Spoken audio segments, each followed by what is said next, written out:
And we're live, man. It is a packed house for this one. We got the whole squad here. Hello, Everybody here. everybody here. Everybody here for a Everybody. little bit. Everybody. Yep. Everybody in the club get up. Wrong song. Anyways, Oh, you're dropping that? We're Okay. all Yeah. firm in the club. we're all family in the club. Anyways, hi, all you BC WrestlePod nerds, and welcome to another rendition of the Dual Dynasty Review, your WWE review show here on the BC WrestlePod podcasting, Twitch, YouTube conglomeration network syndicate thingamabob that we got going on here on the internet. Damn. Wow. Let's get Wow. That's a lot of words. It is a lot of words, and I am going to be changing them up every single week because I don't write things down. Who needs a script? fair. But I am so happy to be bringing the whole crew with me for this one, of course. Joined with me, as always, is, of course, the lovable Professor, who is also holding it down on AEW with me. So, hi, Professor. Oh, okay. See. He's reading his script again. He's reading the script. What did I tell you? I'm just kidding. Muted, and I just hear all of them. They're all here. And then, of course, I have Minnie, who is also holding it down with WWE, making his grand return from injury, I should say. Injury. It was. I just know I'm only here for a little bit to remind the people that I'm still here. I'm still alive. I have to leave in a couple minutes to go pick people up. But just so you know, I'm back, but I still won't watch Ring of Honor, and I will not drink real American beer. Just gotta make sure I put that out there. That is It very seems fair. like that's a common consensus. What jersey are you wearing? You're not a fan of these teams. No, I'm a Cardinals fan, but I am going for the Eagles tonight, and this is a Saquon Barkley jersey because my Eagles jersey is too small now. I mean, that's all right. That's fair. All right, I'll give you that. Because That is very I'm fair. tired of watching the Lord and Savior of NFL football, Patrick Mahomes, win. You should have worn an NFL ref jersey and be like, I'm a ref fan. No, that means I Yeah. work for the Chiefs. Oh my goodness. Boys in their footballness. And then, of course, rounding us out is the newest member, but longtime friend of me and a couple of these folks, Mr. Kiltman in the Hello. Hello, who did the Lord's work and went through Raw and SmackDown in the span of 24 hours. So you have my respect, my man. 4. I watched them consecutively. Oh, you poor 6 hours. Holy crap. Nice. That's a lot Yeah, of, yeah. that's a It lot of was content.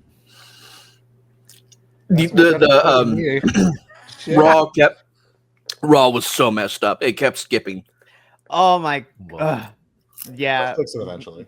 I mean, Raw. SmackDown is still a 2-hour show. It's just an extra hour of stuff we don't need. So Pretty much. Or soap opera. It's a soap opera, which we'll get into in a little bit. But if you're new here to BC WrestlePod, if you like what you see, follow us on all over the social medias. We're on Facebook, YouTube, Twitch, Instagram, TikTok. We have Threads, we have Blue Sky, we have merchandise. So, yes, we have a lot of things. So please make sure. Get with them, Mikey. Like they still haven't sent my hoodie yet. Yeah, I'm gonna get on them. I'm gonna be like, where is this hoodie? I ordered it in October. Order our merch. They're having some technical issues. That's what it is. I did email and reach out. They're having some issues. I think they're So just tired of hearing from me. Didn't you order it like a year ago? I ordered it in October.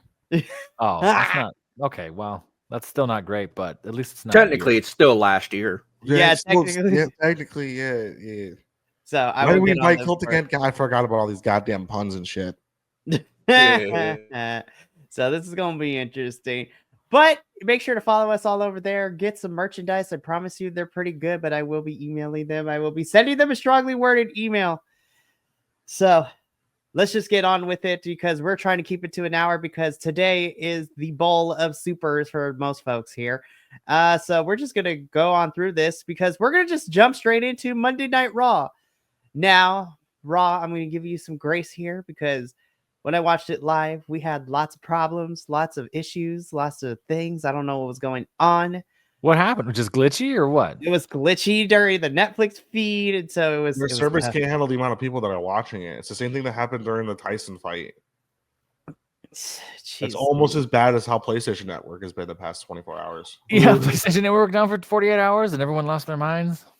It was. Oof. I was there back when it was down for 20 days. I was. 2011, yeah. So, despite all that, we're going to try to go through in the order that I could piece it together. So, if I miss some stuff, it is not my fault. It's not our fault. Make it weird. Just throw darts. Just make Just throw this happen. darts. What happened in Raw? You guys ready? Yeah. So here's what we started with. Yes. Yeet. Yeet.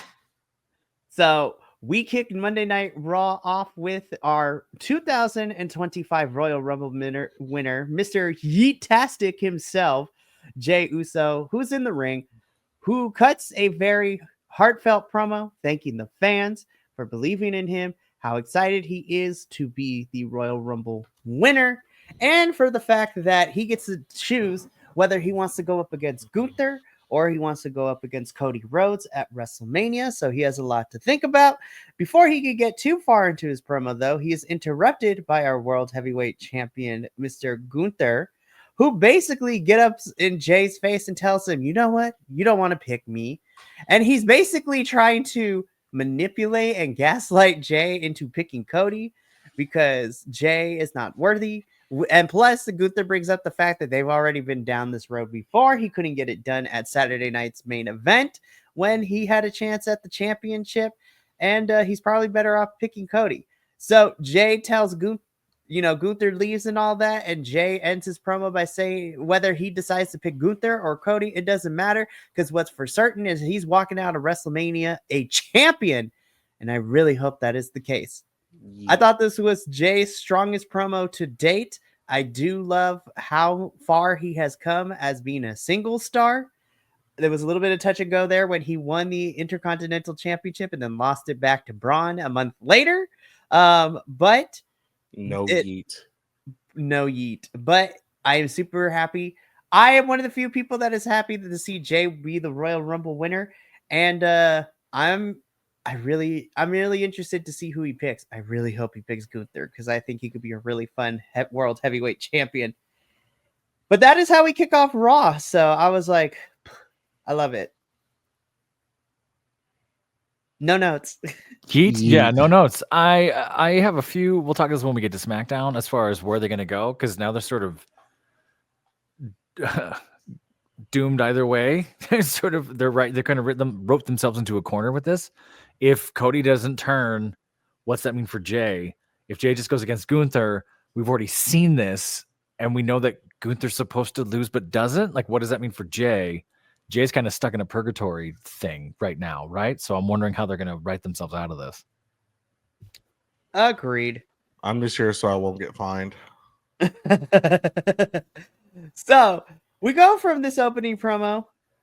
And, we get a bit of a recap of what happened at the scrum after Royal Rumble, in which John Cena literally declares himself for the Elimination Chamber without having to do a qualifier. So he is in the men's Elimination Chamber, and we would see a qualifying match later in our main event for Monday Night Raw. But John Cena is the first person to enter the Elimination Chamber, which, we kind of figure was going to happen. So, cool. We then get into our first match of Monday Night Raw. This was Penta versus Ludwig Kaiser. Penta has the best walk to the ring ever. Oh, I love Penta's walk to the ring. And of course, I love how quickly everybody knows El Cero Miedo, like the whole thing is fantastic. I will say, though, this is not necessarily my favorite Penta match so far. Granted, he's only had like 3 here on the since coming to WWE. I think isn't that his second man match monster? Then he had the Rumble. Well, that's also very true. In which he totally did not hit the floor with both feet. Nah, he was fine. He stayed in for 42 minutes. All right. Speaking of 42 minutes, I gotta go. You gotta go. It's like bye, Minnie. Bye, Minnie. Thanks for popping in. I love you guys. I'll catch you all next time. I'm sorry that I have to leave, but it is what it is. It's all good. Bye, bud. See you later. Alrighty. So with that, let me just change the scene while I also talk about this match. So on paper, I was expecting this to be really, really fun. But the problem I had with this is that I felt like it was messy at some points and certain spots didn't click. Sure. And that was not due to the technical issues we were having. So I don't think Penta is struggling. I think he's just there's a certain polish and rep that WWE has in the ring, and Penta's just different, and that's okay. They're trying to iron this out as fast as they can because Penta got here, they threw him in the mix. Like, okay, great, here's the Rumble. Okay, great, you're doing this. Okay, great, here's Chad Gate. Like, there's stuff to do. I think Penta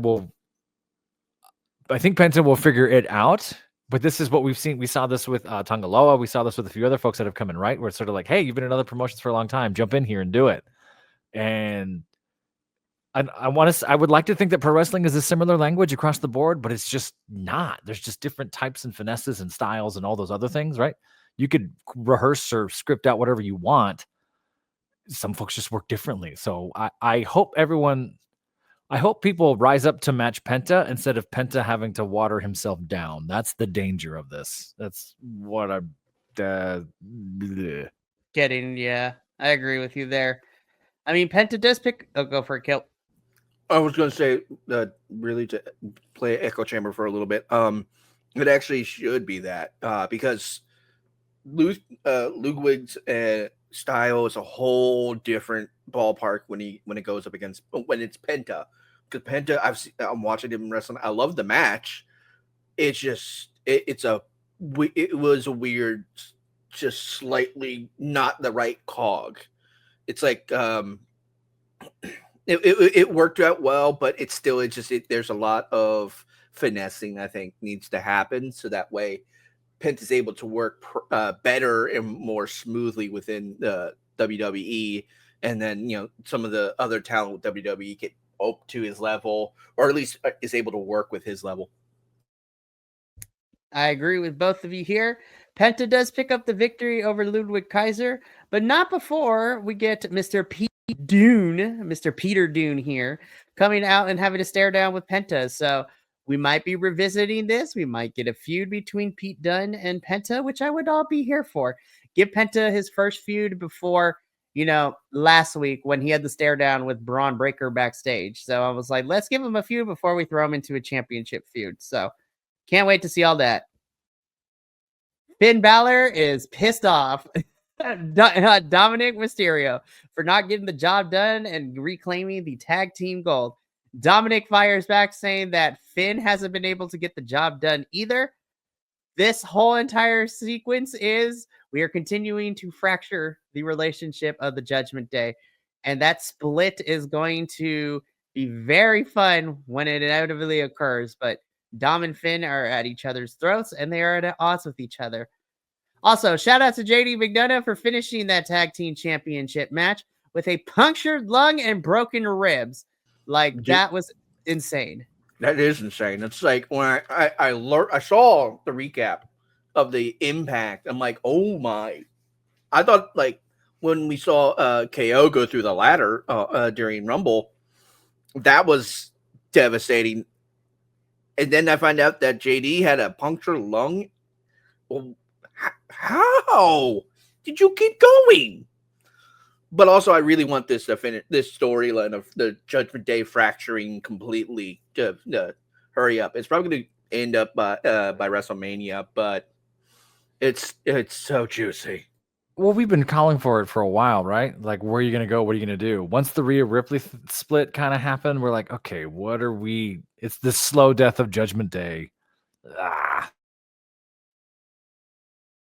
They are eating themselves from the inside out, so to speak, with this one.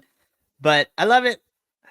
I will say, though, I did get a kick out of this frame with Raquel just in her shades randomly in the corner. Raquel Rodriguez, I love you so much, girl. But what just is trying happening? to get in the shot? Just trying to get her. Yeah, she is so tall. It is ridiculous, but love you, Raquel. So we have seen Charlotte 3 different times this past week because she went to all the shows. I feel like this promo was the least of my favorite of the 3. And I think that's because the crowd was not with Miss Charlotte. And so, Charlotte cuts the promo. She is our 2025 Royal Rumble winner, and she immediately goes into her heel mode. However, the crowd was not giving her the reaction that she needed, which definitely did not help the promo. Basically, in this promo, she says that she is going to be visiting all 3 shows to see who inspires her for her to pick who she goes, which then gets interrupted by mommy Rhea Ripley, who tells Charlotte that she should pick her and, have a WrestleMania match, which on paper, I'm not upset about because I really enjoyed the last time these two fought at WrestleMania at SoFi when Rhea Ripley took the title off of Sure. Charlotte. Yeah. Love that. However, I did not like what came out of Charlotte's mouth afterwards. I know it's part of the heel character, but I feel like we could have said it in a different way. But she basically told Rhea if that's the case, then she should beg her to do so. And I'm like, this is Rhea Ripley. Rhea does not beg. I'm like, of the 3 promos we got between Charlotte across the 3 shows this week, for me personally, this is the weakest one. And that's also due to the part the crowd was not giving her the energy and the heat that was needed. SmackDown and NXT did a better job, but yeah. I love ahead. Charlotte. I don't want to see this particular match at WrestleMania. I think Charlotte, go for it. Sorry, I didn't mean to cut you off. I'm okay with Charlotte. I don't dislike Charlotte. I think Charlotte's done great things. Obviously a better heel, in my opinion. I kind of go back and forth on the whole, she was out for so long and then she immediately gets the cut in front of the line thing. But that's kind of the angle that they've always built, right?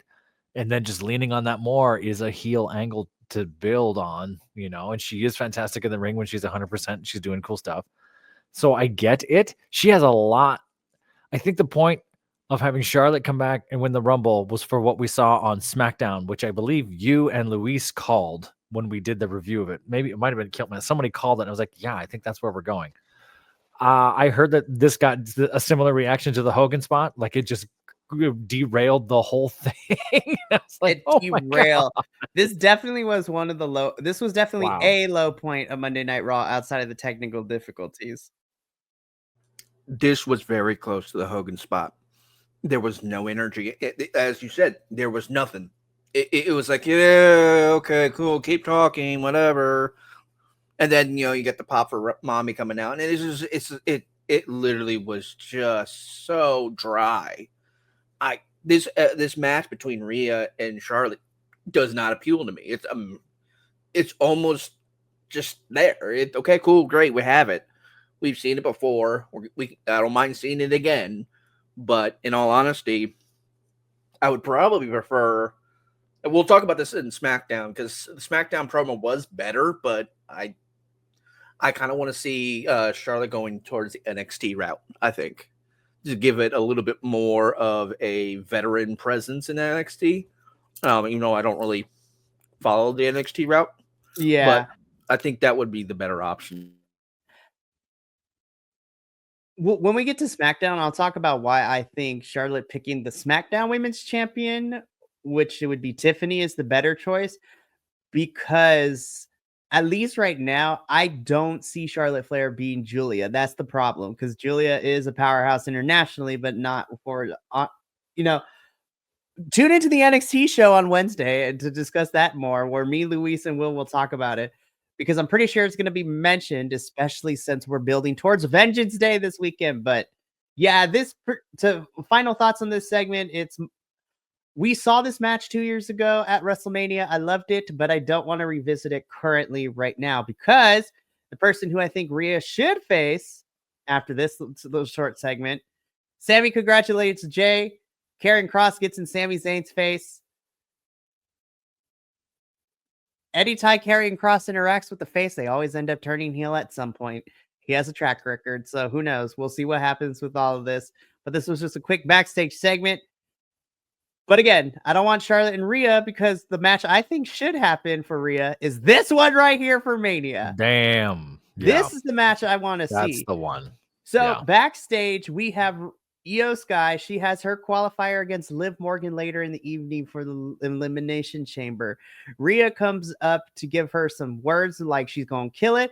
And Io ends this little segment before they get jumped by Liv and Raquel by saying, you know what, Rhea? I will see you at WrestleMania. And I'm like, this is the match I want to see Rhea have at WrestleMania. Io versus Rhea is what I want to see. That would be the one. That's already your match of the night, probably.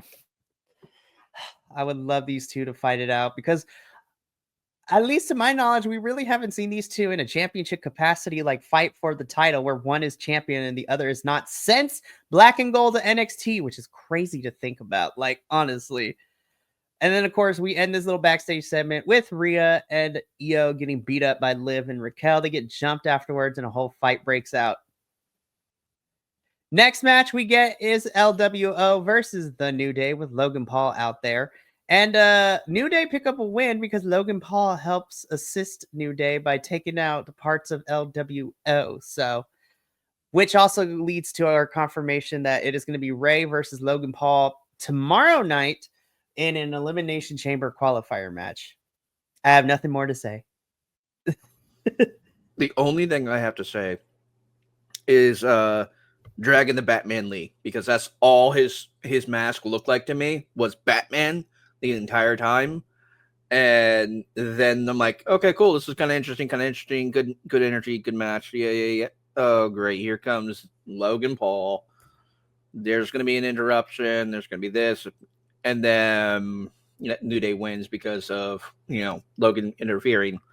I'm like, okay, I'm looking forward to this elimination match between Ray and Logan Paul. I'm upset that I'm interested, but I'll watch it. Yeah, well, if you don't want to watch the men's qualifier, the women's one should be interesting because Bailey and Valera are going up against each other tomorrow night, which should also be interesting too.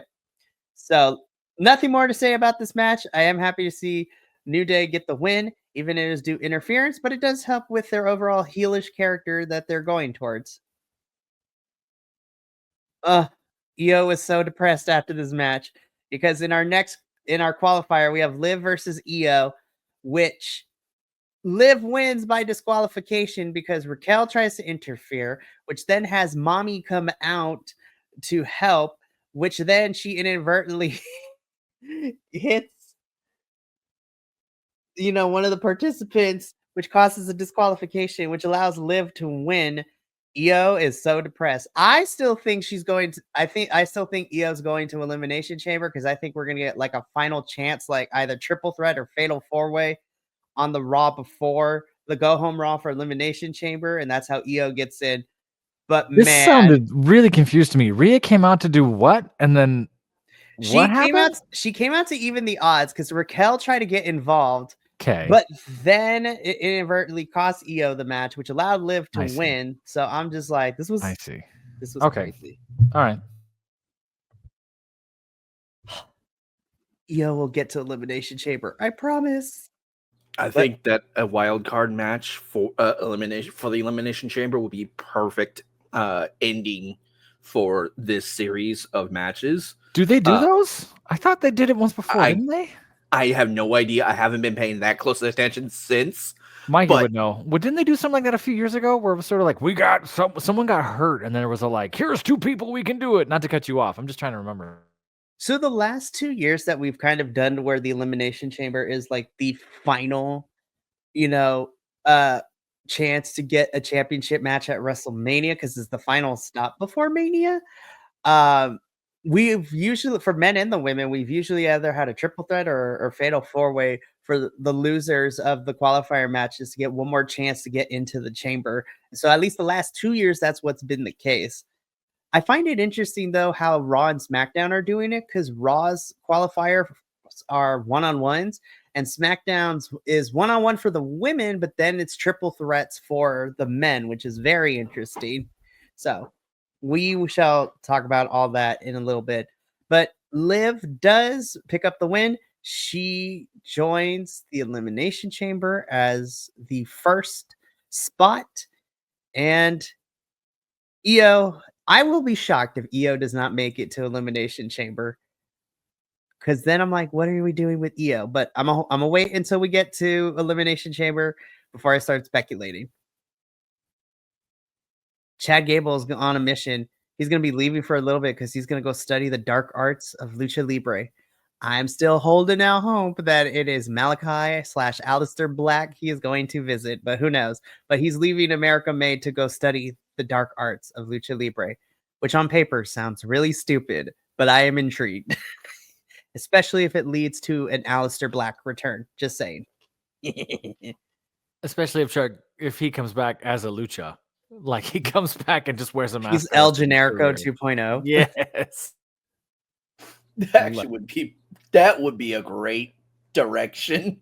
I wouldn't even think of that. I was literally this whole entire segment. I was sitting there looking at him like, okay, so we have a competent wrestler. It looks like two flunkies who are basically going over the ropes in the first 5 seconds of a rumble.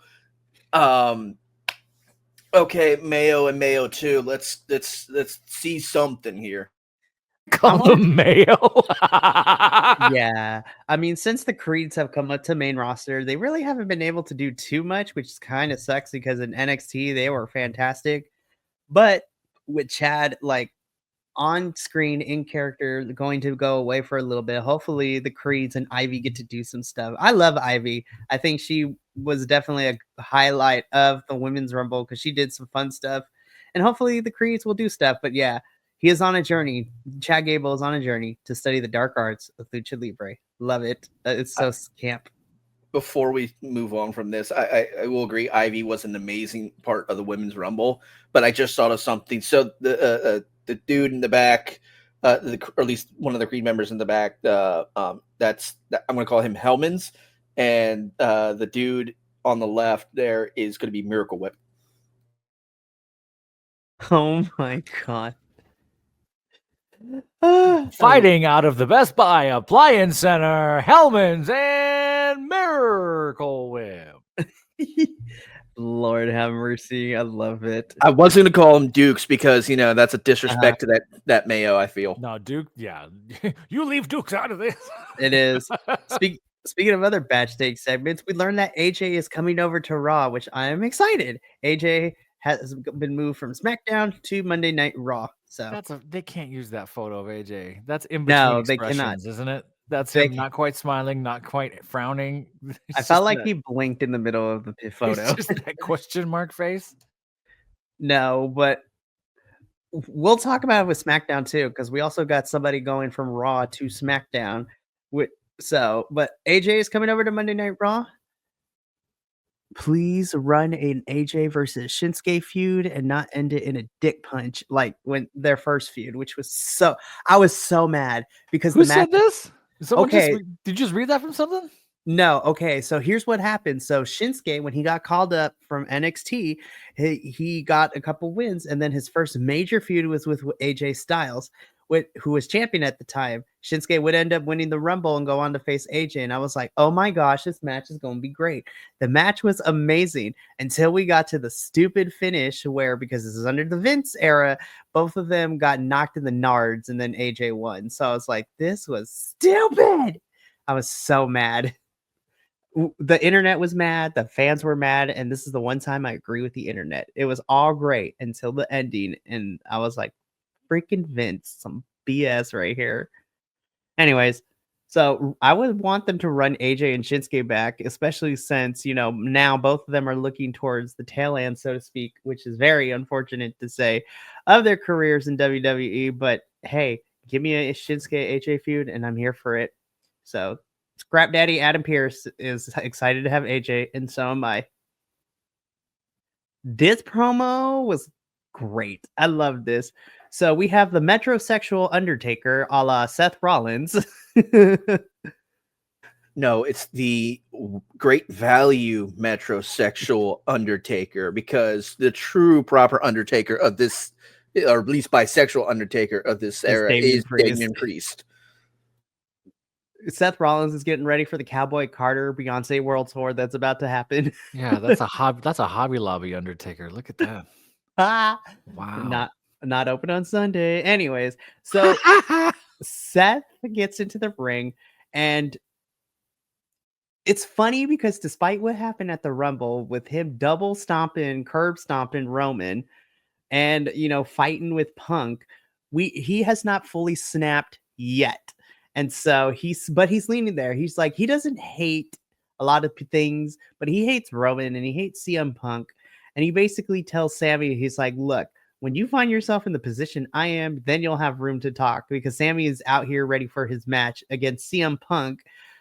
And Seth has yet to completely crash out. Like we saw a little bit at the Rumble, but we have not seen him full go on a psychotic break yet and just wreck everybody and everything in sight. But we're slowly getting there, and I think the build towards this match at Mania, because I'm pretty sure we're getting Seth and Roman at Mania. But remember, CM Punk still has this favor for helping out Team Roman at Survivor Series. I think we get a triple threat between Punk, Seth, and Roman at Mania, which then I think this is where Seth is going to snap, which I'm here for. I would like to see that. What I would also like to see is instead of CM Punk coming out, it's Dean Ambrose. Man, yeah, that would be amazing. But Mox is currently holding the AEW World Championship. Yeah, the internet has been kind of calling for a Dean Ambrose reunion. I don't know if you've seen it. There was a kid that brought a Dean Ambrose toy to an AEW event, and John Moxley signed it as Dean Ambrose and gave him a smile and some of that. So there's something out there. New regime. I mean, with Moxley being a title holder over there, I don't think it's going to happen. But how that would be nuts. The true Forbidden Door would be crazy. Huge. It would be crazy. But this does lead us into our main event, Sami Zayn versus CM Punk for a spot in the men's elimination chamber. I thought this was a really strong main event, and CM Punk ends up pulling out the win here and is going to elimination chamber. And then at this point we have John Cena, we have CM Punk in the chamber. I'm like, is anyone else getting like we're about to run back to 2009 elimination chamber when all of these guys are in here? And then I learned that this is only going to be CM Punk's second elimination chamber match in his career. The one other time he was in the elimination chamber is when he was defending his WWE championship because he was champion at the time, which is crazy to think about. But oh no, we weren't done. So match itself was fine. But this is what I really want to discuss. Package pile driver from Kevin Owens to Sami Zayn.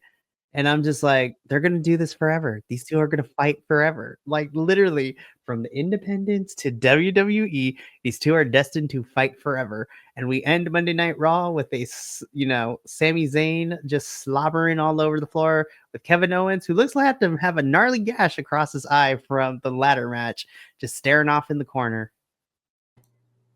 This crash out is insane for KO. I don't know what they're doing.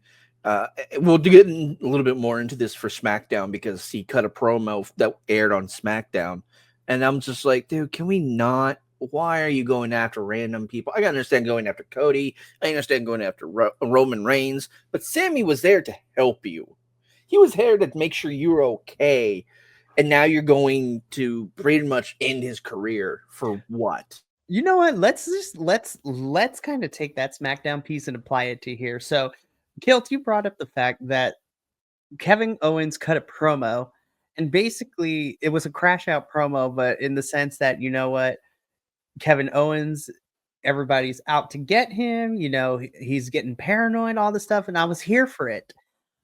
But the fact that he targeted Sami Zayn, which on paper I would agree with, but the problem I have with this whole thing is that Sammy really didn't do anything for Kevin to perceive it as you betrayed me. Like had he stopped Kevin from doing something crazy to Cody, or if he helped Cody win in any way, then I would be fine with the crash out.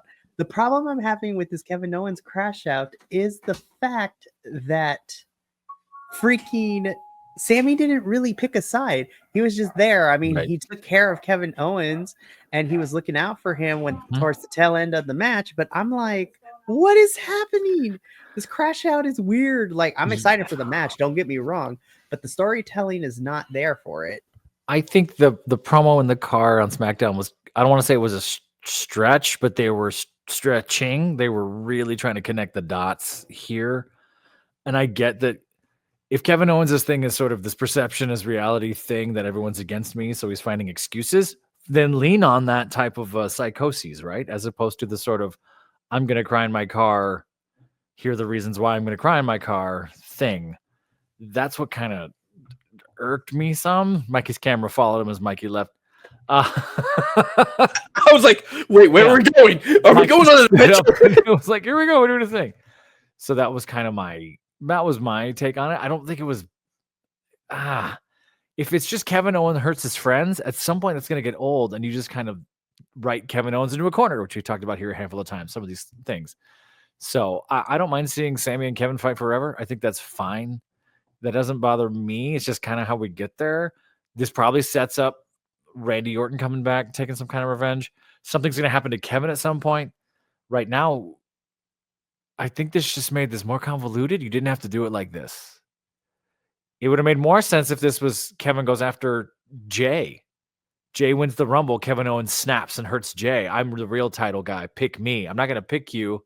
You're not an actual title holder. Like, that would have been super cool. Now we're just sort of in the, yeah, I always hurt my friends kind of place. And I'm like, that doesn't, we've been here before. So remember last week when we discussed Rumble and we were saying we think something was cut from that seat, that spot. I think something that would have linked this a little bit more was cut just because of whatever happened in those last few minutes of that match. Could be, yeah. And so that if that was there, it probably would have made more sense. But as you said, it's literally he's just sitting here making weak excuses, trying to connect the dots. Because the promo was, oh, well, this is your fault, Sammy. You didn't help me. You helped Roman in the next match and in the Rumble, but you didn't help me. But you brought this on yourself, my dude. You asked for this. You wanted this. Yeah, and that's where that through line kind of falls apart, right? And that's tough. And it doesn't make Kevin look weaker. It just makes his story weaker, if that makes sense. The motivation's not quite the same. No. I mean, again, on paper, I still think that match is going to slap, but so far the story has kind of gotten convoluted. Hopefully there is enough time to fix it, so hopefully WWE fix it. But that is going to take us from Monday Night Raw, and now we're going to cross on over to the land of Friday Night SmackDown. A 3-hour SmackDown. I will say, it's a 3-hour tour. Oh my God.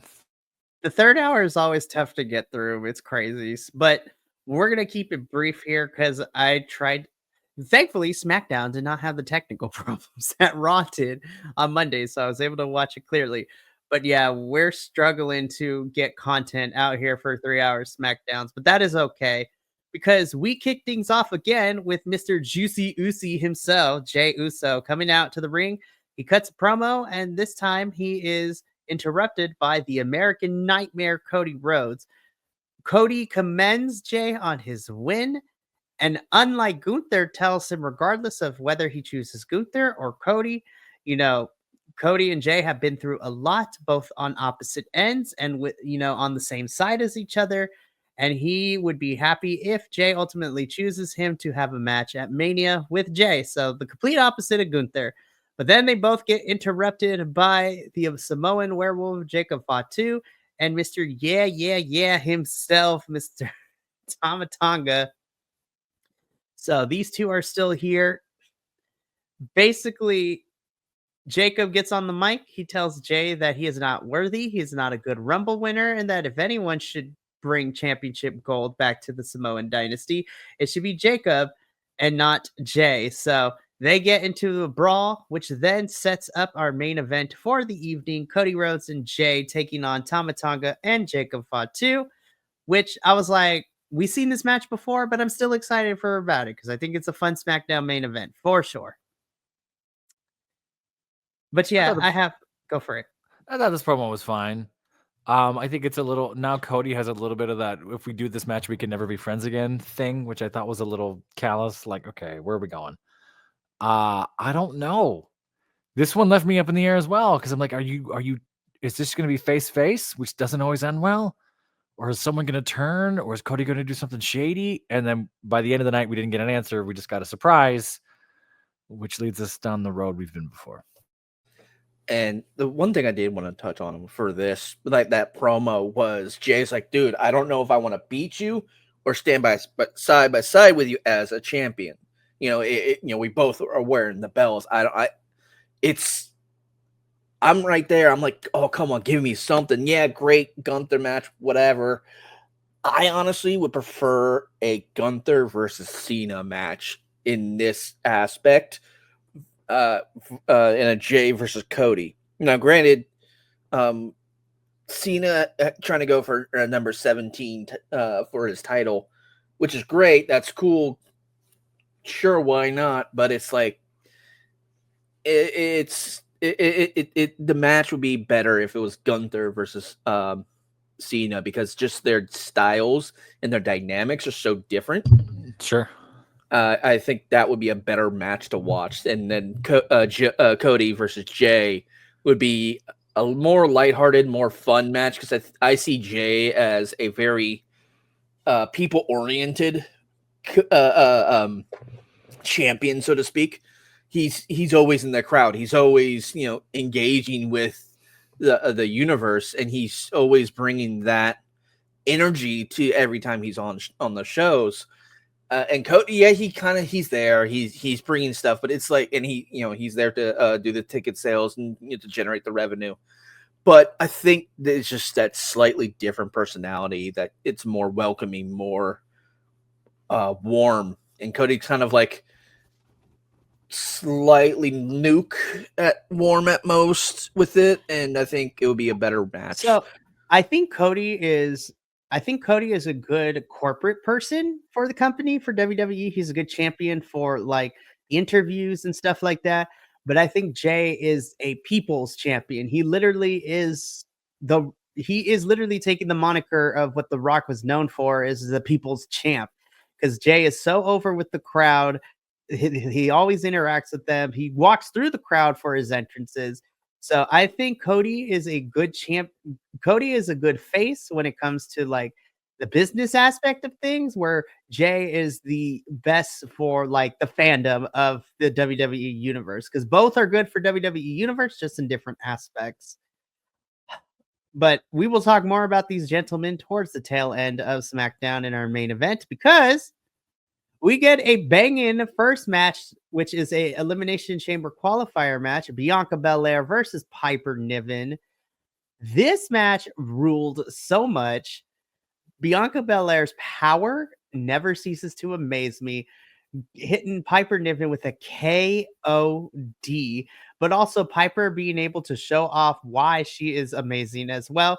This was a fantastic match. Bianca does end up picking up the victory here and joins Liv Morgan at the Elimination Chamber as the second participant added to the match. We have a lot to talk about, so I don't want to take up too much time. This was awesome.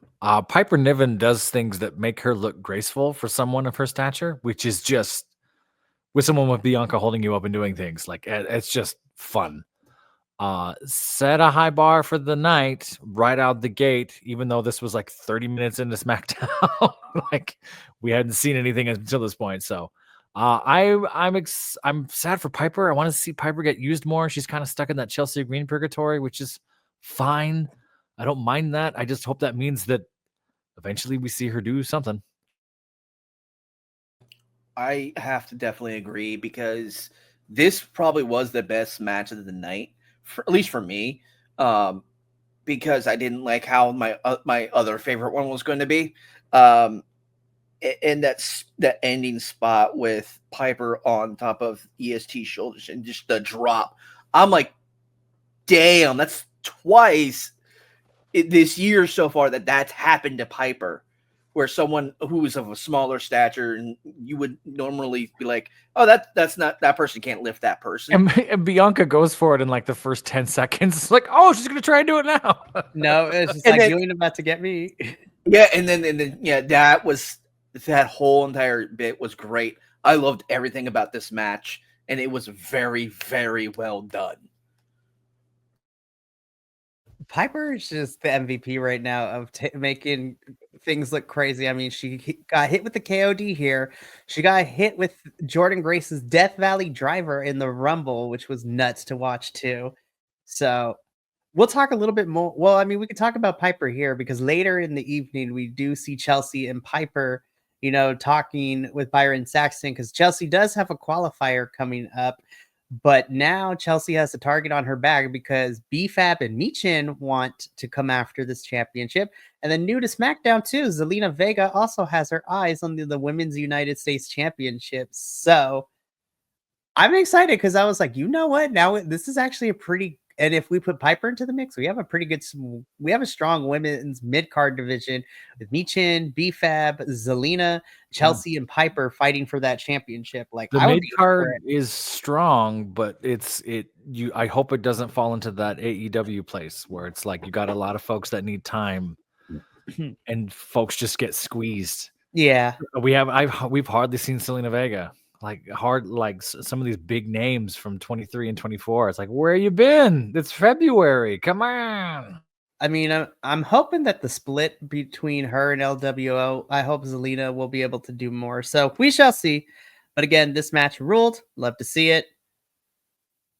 We also continue to find out more people are getting moved over. So we got more women on the roster. So Kaden and Katana are going to be moved over to SmackDown, which makes me excited because, SmackDown, we need more women's tag teams and individuals. So I'm not mad with more women on the roster, which leads into our next segment because Carmelo Hayes is going to be receiving some quote unquote backlash / punishment for what happened at the Rumble. So he will be facing Akira Tozawa later tonight per special request of Scrap Daddy Adam Pearce and Nick Aldis. That it will be Carmelo Hayes, who is on SmackDown, taking on a Raw superstar in Akira Tozawa. I love this part too. This is like Akira Tozawa taking, Melo's catchphrase, Melo be like Melo don't miss. Airball. I'm like, yes, come on, Akira. I'm so hyped for this match because that was what should have happened after Melo basically just took Akira out for no reason, really, outside of he was there. Yeah, which we'll talk about when we get to their match because spoiler alert, it did not go in Akira's favor, but we'll talk about that. This was clunky. As much as I love Pretty Deadly and DIY, this was clunky. So DIY comes out, which, the crowd is booing them. So good on you, crowd, because they deserve to be booed because they're heels. But they try to do like this in memoriam thing where they, are having things for, the Street Profits and Machine Guns. And basically that DIY has cleared the tag team division on SmackDown, which then leads us to being interrupted by the Yes Boys, Pretty Deadly, who are still not happy with DIY. And they're slowly coming to the light that DIY are not the greatest people on the planet, which I loved. But I feel that we're kind of fast forwarding a lot of this really quickly because after a very clunky exchange, Nick Aldis, because the Yes Boys want a shot at the championships, DIY says no. Nick Aldis comes out and tells DIY that they have no right after what happened at Rumble to say who can and cannot have championship matches, but also makes the point that Pretty Deadly haven't done it enough to earn a championship a match tonight. But there will be a number one contenders match starting right now as we get into the actual match itself. Match doesn't last too long. Pretty Deadly with the most devastating move in professional wrestling history, the surprise roll-up, does pick up the win, and they are the number one contenders. Again, I have no issue with Pretty Deadly being number one contenders had we spent like 2 or 3 more weeks leading up to that point, because I feel like we're fast forwarding through some of the character development to where Pretty Deadly are like, you know what, DIY, they're not great people. And Apollo Crews has been telling them, and so I need them to have some reflection. I felt like there should have been a big moment to where DIY truly shatters Pretty Deadly, which then leads them to be like, now I want revenge. I think you're right. I think we did fast forward this. I kind of see why, because tag team wise, we got a lot of ground we got to cover really quickly. And it seems like, as we'll talk later with the Street Profits promo, it's like that's the Street Profits I wanted to see when Bobby was here, right? Like that's what it should have been. Anyway, yeah, I think they sacrificed 3 or 4 weeks of character development and promos for just, hey, let's make them number one contenders now. I agree with you. However, I do think their WWE's creative bet paid off because Pretty Deadly walked out there and they were immediately faces. Mm-hmm. We didn't need the 3 weeks. And That's they were kind of banking on that, right? It's sort of like, let's make them a face in 3 minutes. And it worked. So now next week, they're pure face, which makes me sad because Wade Barrett was kind of hinting at like, well, they're not going to do the funny things. They're not going to do their musical. And I was like, but that's what made them fun. Please bring it back. So I hope we don't lose the silliness and sort of, I don't even know what the word is. The theatricality that they bring to this, just so that now their faces, now they have to be serious. I really hope they don't lose that. I really still hope that they're fun. If all of a sudden they start coming out wearing all black and stuff, it's like, come on, be who you were. I definitely agree with that. I think that they will keep it like, the non-serious theatrical, but it's still more of, oh yeah, they're going to take it a little bit more seriously. And probably what they'll do is they'll turn up the theatrics and all the goofiness a little bit more and be very more serious about doing it. Because that way they can still keep the face value, but also keep what makes them them. I want them to dig into their NXT when they were the NXT UK champions, because I feel like it was the perfect balance. They were super theatrical. I mean, they did a whole pre-tape segment where, as the NXT UK champs, they wanted to take the tag titles to be more cultured and to have people be more cultured. So my favorite bit was when they took those tag titles, they wore them on camera and did the British version of Thunder from Down Under. It was the most hilarious thing I have seen in my life.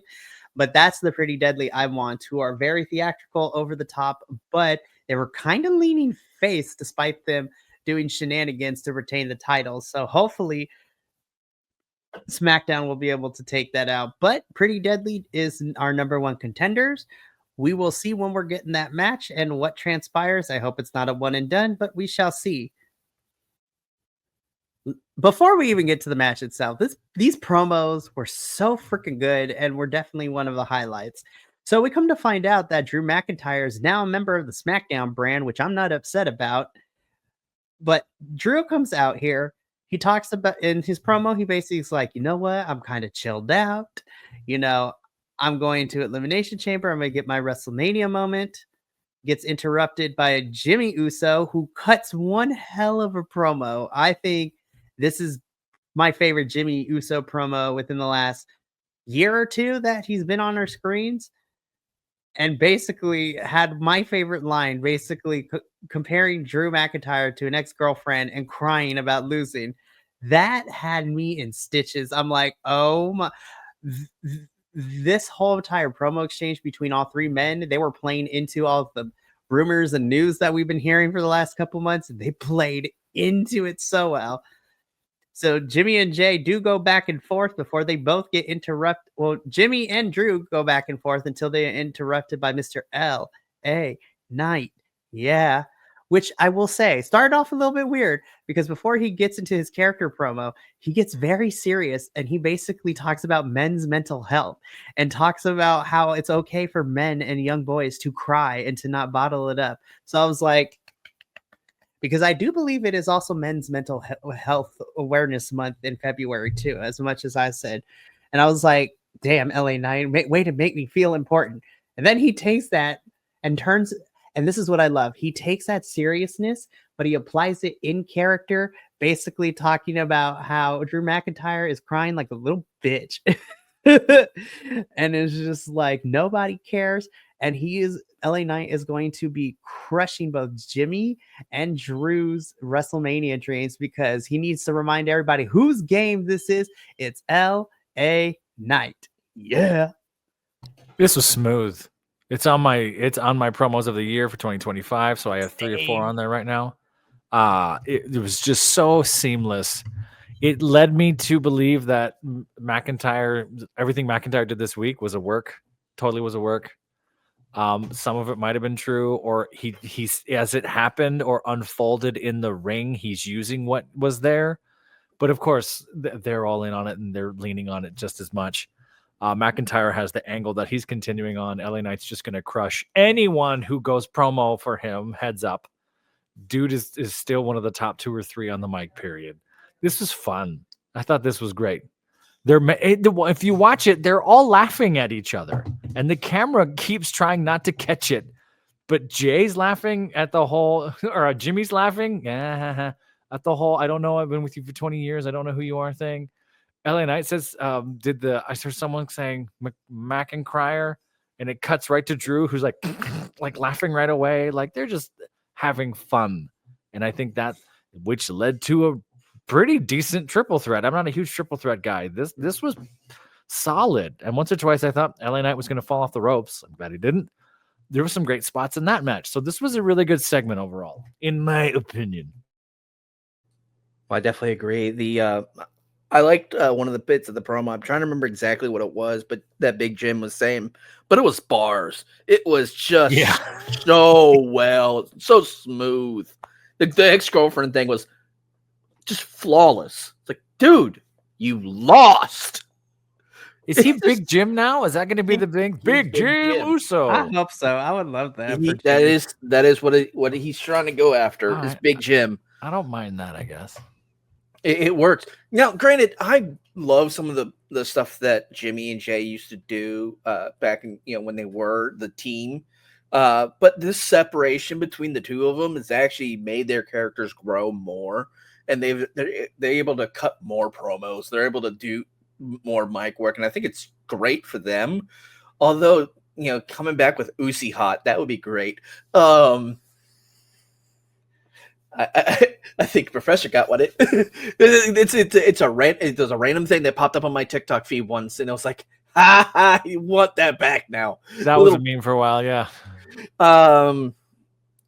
It's just this whole back and forth was great. The match was good, and we know that now we have Drew in Elimination Chamber, which goes into our triple threat as the professor stated, which was a pretty solid one. I agree. There was like once or twice I thought LA Knight was about to eat it, but he did not. But ultimately, this is thumbnail pick worthy right here. Drew McIntyre does pick up the victory here and is moving on to Elimination Chamber. So far it is John Cena, CM Punk, and now Drew McIntyre. Drew wants to get his hands on Punk. I don't want to go full. We have a lot to talk about. I know we're up against it. We got to move. My current John Cena theory is he is going to lose everything until the end of the year. That is fair. I think that's the whole never give up thing. It's going to be him losing the whole year so he has something to persevere over the entire time. And then at the last minute, maybe even Survivor Series, all of a sudden a title match appears and John Cena's there in the moment and maybe he gets it then. The way he's building it up is pretty smart. And I'm just I think that's my premonition right now is that he's going to get into these big things and he's going to lose each thing. Mm-hmm. And then all of a sudden he's going to get it at the end of the year. That's my hunch. Yeah. So we currently have three of the 6 spots filled. So we only have 3 more to go. So moving on from here, we get our final SmackDown qualifier made because Damian Priest, bisexual Undertaker, is gets an interview backstage, and then he gets interrupted by, I have to shout out the cameraman because we know Braun Strowman is a big man, but so is Damian Priest. So I was like, oh snap, Braun's not towering over somebody because these two are hella tall. But both of them want to take revenge for things that have happened. So our final SmackDown Elimination Chamber qualifier happening whenever is going to be Damian Priest versus Braun Strowman versus Jacob Fatu. So I'm sitting here, I'm like, that match is going to slap. Like, holy crap, that's a lot of men in that. That's a lot of meat in that ring. That's some big dudes. That's going to be fun. Look at this. Damian and Braun are almost standing at the same height, which means they are like 6. They are taller than 6'6" and 6'8", right? Damian's at 6'6" and Braun is 6'8", I believe, right? I think so. I know Braun's really, really tall. But holy crap, this match is going to be crazy. Damian Priest is 6'5". Damn. 6'5". I gave him a few. All right. But still, this is going to be a crazy match. I'm excited. It's going to be a car crash, train wreck, a plane explosion. Like, it's going to be nuts, but in the best way possible. Oh, I can't wait for this qualifier when it goes down. The one thing I thought about this promo specifically was the camera guy's like, "Can y'all just kneel down a little bit?" I love it's up angle the whole time. Poor dude. This is like, God damn, this hurts. Can y'all just kneel down so I can kind of lower? He's on a stool at some point to try it. They probably just brought it over like, whoop. God bless. They brought the baby ladder from the ladder match. Those three in a baby ladder match, that is pay-per-view. That would be hilarious. That would be money. Oh my gosh. God bless the cameraman. I'm excited for this final, qualifier. So from this backstage segment, we get a short match. Carmelo Hayes versus Kira Tozawa. Melo don't miss. He does pick up the victory here, giving him a win after what seemed to be a dry desert of stuff for Carmelo to do since the best of 7 series with Andrade. Now So we need a best. I was just going to say, we need a best of 7 with Akira now. The best of 7 series with Akira Tozawa. I don't really have too much to say. This was a fun match, and I'm like, Carmelo Hayes is him. Let's give him something more to do. I like it. So, moving on.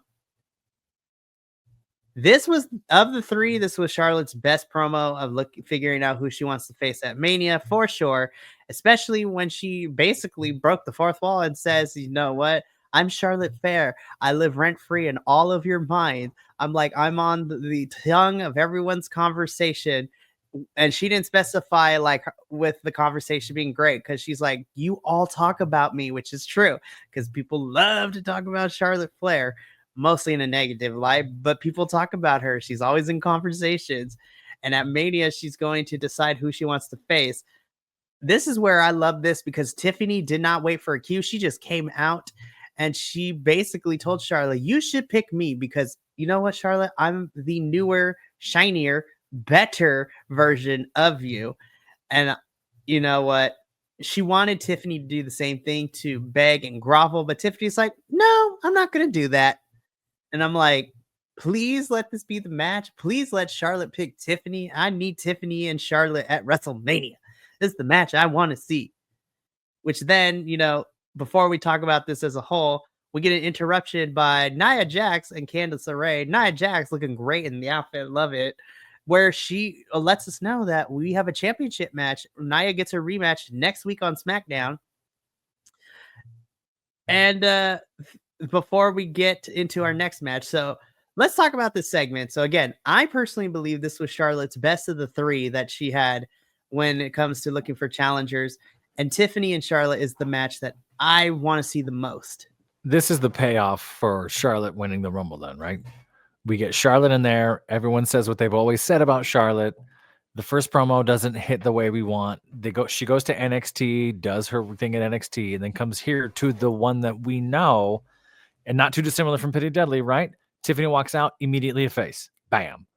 The crowd goes, yep, we like this turn. Here's where we're going. They might have been anticipating more of a, I don't know. I don't want to say face. That's not what I mean. But I think they wanted more reverence for Charlotte when Charlotte came back. Like, oh, you're back. We love you. That and, divorcing Andrade a week before. A lot of folks are all in on Andrade for that, if you're following the drama, right? That divorce being finalized this past week before Rumble, but they've been going through it for like the last couple months. That's hard. So all that aside, yeah, I this makes Tiffany super strong. This actually, in a way, gives Nia more to do, because now Nia's now involved with this Charlotte Flair angle with all these other things. So I think this is brilliant.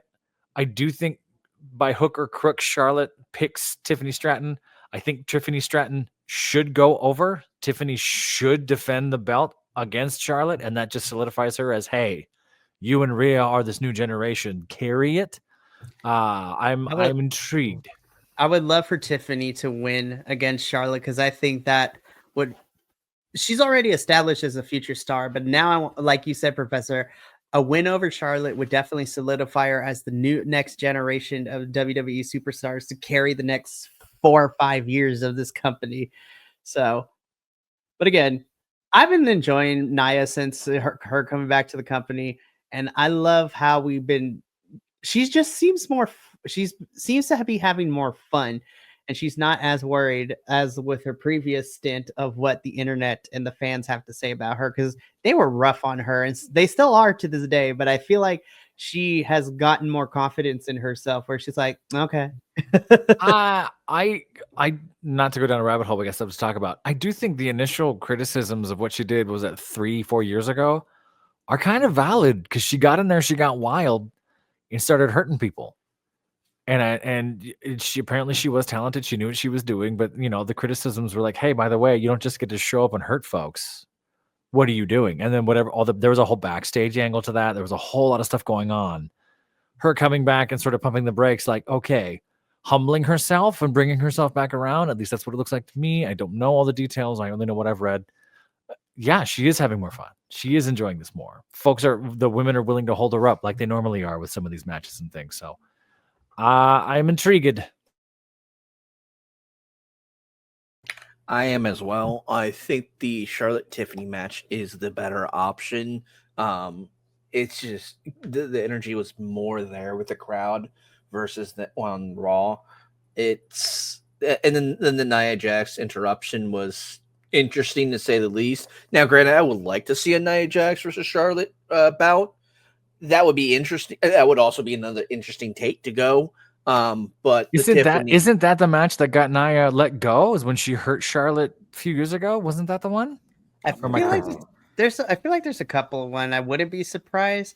I would have to do some fact checking about it. I do know that it kind of started too when she broke Becky's nose, which made her bleed, which ultimately WWE capitalized on, and that's what was the genesis of the man Becky Lynch. Sure, but I agree with Kiltman. Like a Nia Jax Charlotte, that could be wild. That could be a SummerSlam match, which I would love to see. I mean, now that SummerSlam is 2 nights, it's going to be interesting. But this leads us into our next match of the evening, which is our second women's Elimination Chamber qualifier match with Candice LeRae taking on the returning Alexa Bliss. I just had to put this in here. I cried a little bit. I was like, Fiend forever, Alexa Bliss. This sign killed me. That's the sign of the night. That's the one. Sign of the night. Why didn't they show that when they did this whole look at the signs, and they skipped the one that we all saw? It's crazy. But okay.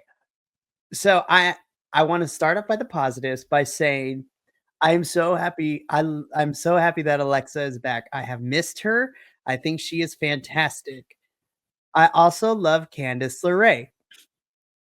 However, I feel that while this wasn't the most horrible match, I'm going to say the same thing I said when it came to the Penta and the Ludwig match. I feel that Alexa and Candice's wrestling styles are different from each other. So the match itself was fine, but I felt like there was not a lot of fluidity between spots and connecting moments to, in a way, kind of tell the story from beginning to end with this wrestling match. They had some cool spots and I'd love to see it, but I felt like it was also a little bit clunky as well. And I don't know if that's because wrestling styles are different. It's been almost 2 years since Alexa's been in the ring, but I feel like there was a little bit of a lack of chemistry. That's just me on a personal note. So, but Alexa does win, so I'm not mad at that. Alexa's going to Elimination Chamber, but I kind of wanted this match to be better. I don't know. Am I crazy, boys? Like, what do you think? Well, yes, you are crazy, but this match was a little weird. The only thing I can say about this match, that was the hottest rolling ball I've ever seen. It's the only thing I can say about it, because it was a great match, but damn that rolling ball. They got inspiration from Sonic the Hedgehog. Yeah. It's like rolling. But yeah, Alexa wins. She's going to eliminate. Listen, I am already excited for this women's elimination chamber. You have Liv, Bianca, and Alexa. Like, holy crap. I can't wait to see who else ends up being in that match. But we go on from here. This is the Street Profits I have been wanting for the last 2.5, 3 years now. This is the Street Profits that I wanted when they teamed up with Bobby Lashley when he was still in the company. This promo kicked all the ass for me. And I don't care. I'm biased. I have been a Street Profits fan from day one. But this is the energy and the dynamic shift that I have sorely wanted from these boys. Yeah, where was this? They had a good 7-8 month angle with Bobby Lashley. They never did anything like this. To the point where I remember we were talking about it going, maybe they just can't be hard. Maybe they are just kind of goofy party. And then they went into this. This is the thing that was missing. This is sort of evil. We're gonna mess you up. Street Profits. This is great. And this is kind of what the tag division needs right now is the no nonsense enforcer guys that are still charismatic that we want to root for. Love this. Where was this? Was this just not?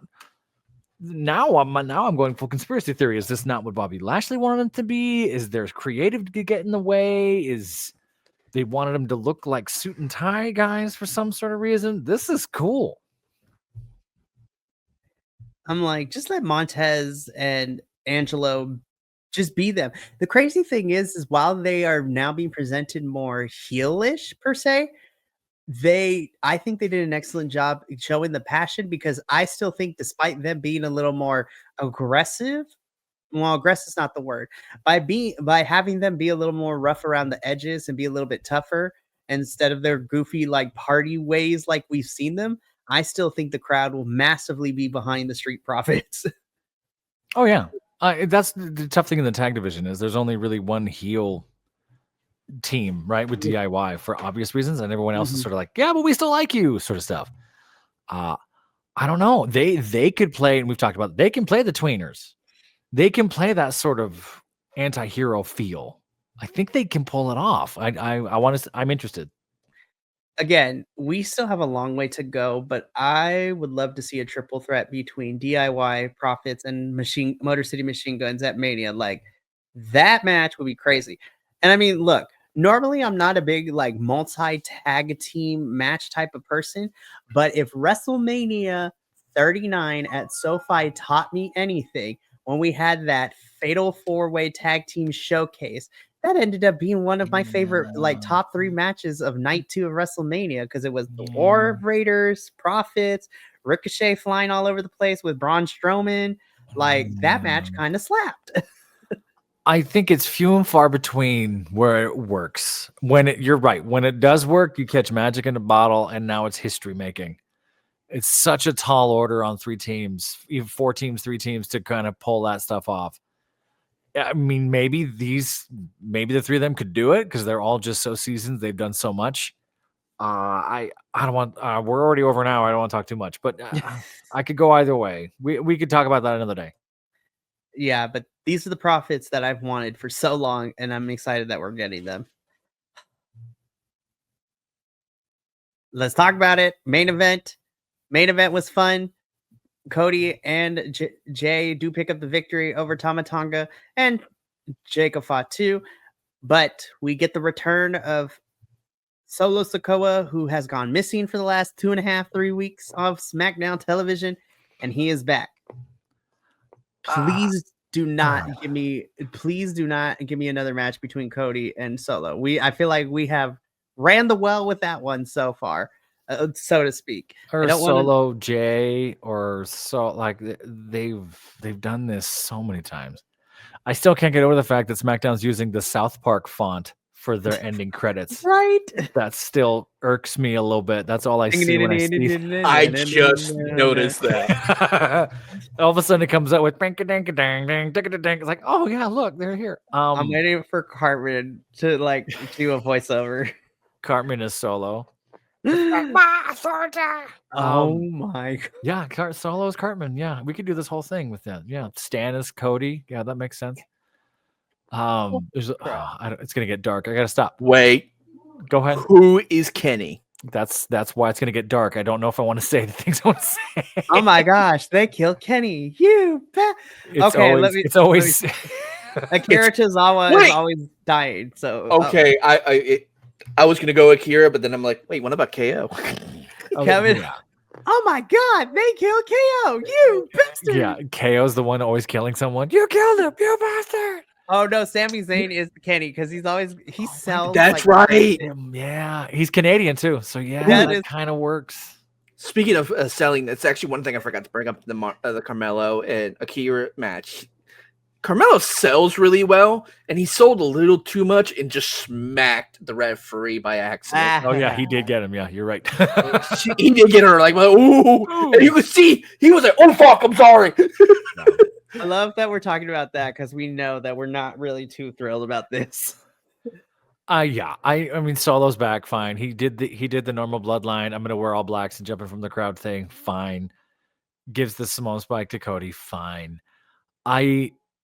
Solo, I thought the whole point of doing what we did with Solo was that he could have time off. He was gone 3 weeks, 4 weeks, 3 weeks. They're like, you know what I mean? They might have an angle for him. It doesn't seem like there is any bloodline, anything. No one's allegiances to anyone anymore.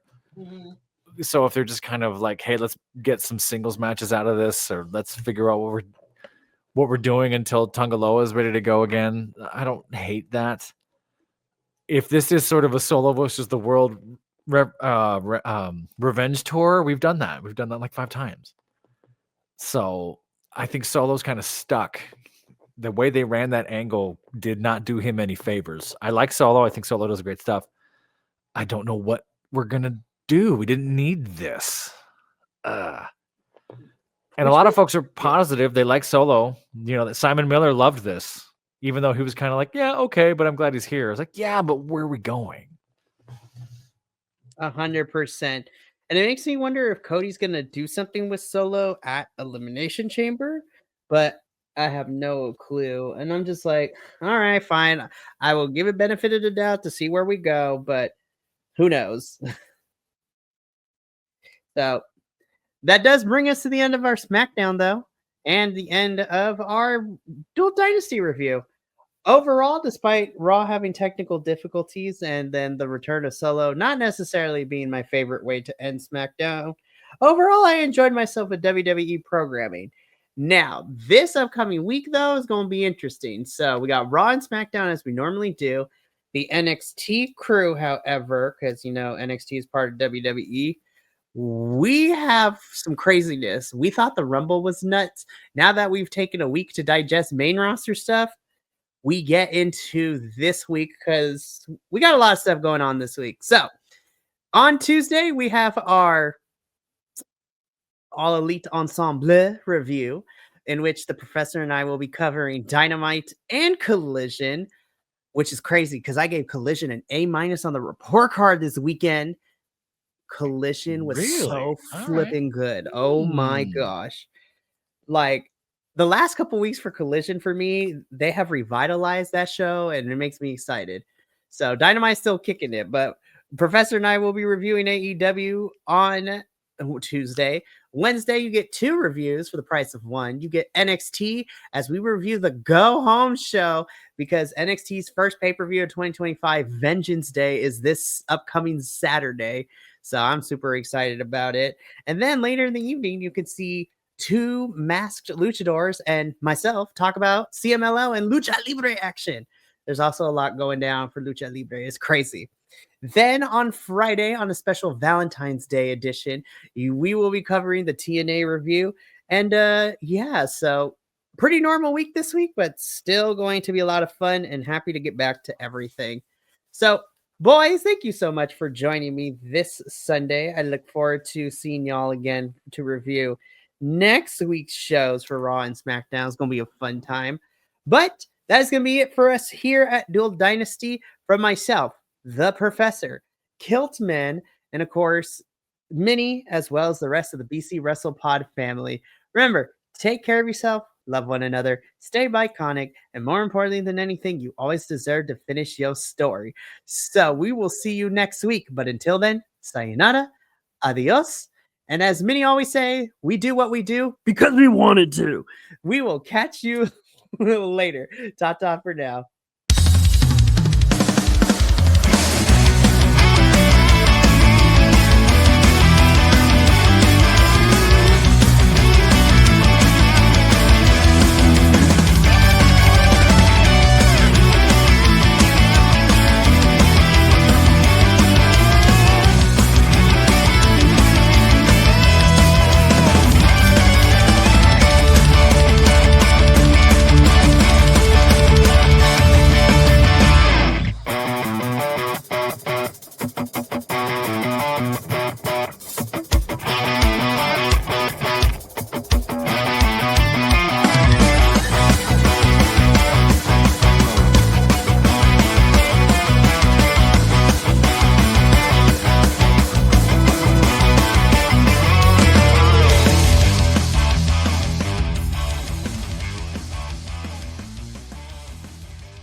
Thank you so much for tuning in to another Vibe Tribe production. What's gonna happen next time? Well, you're gonna have to tune in to find out. But until then, remember, take care of yourself, love one another, and as always, make sure that you keep the good times rolling. Thank you for being here, and we'll see you next time.